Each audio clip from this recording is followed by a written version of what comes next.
bên nhau cùng dân khúc ca miền cầu, rồi mai đây chia xa rộn ràng hoa vang câu ca, mai nhớ nhau nhẹ bàn dù phương xa dù vòng vang, cùng giữ mãi những kỷ niệm chiều hôm nào mình bên nhau hòa vang khúc ca yêu đời. Nàng bộ câu trắng mang tiếng đến cho mọi người, mang hồn khắp nơi vui cười ước mơ hòa bình thế giới. Nàng bộ câu trắng mang sẽ kia đến nơi lao nhau, mang niềm tin thắp lên hy vọng, mong một ngày mai sáng tươi.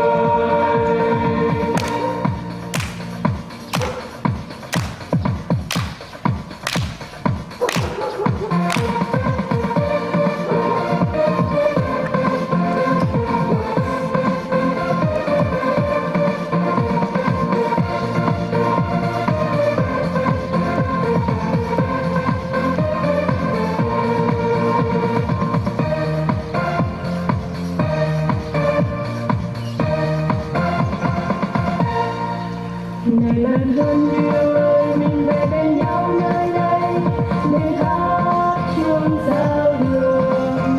Về bên nhau cầm tay nhau cùng chia giấc mơ vui buồn. Về bên nhau, quỳ bên nhau, cùng dân khúc ca nguyên tàu. Rồi mai đây chia xa rộn ràng hoa vang câu ca, mai nhớ nhau nhẹ bàn Dù phương xa, dù vòng bao, cùng dân mãi những kỷ niệm. chiều hôm nào mình bên nhau hòa vang khúc ca yêu đời.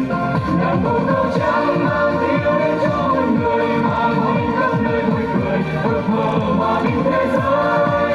Nàng bộ câu trắng mang sẽ kia đến nơi lao nhau, mang niềm tin thắp lên hy vọng, mong một ngày mai sáng tươi.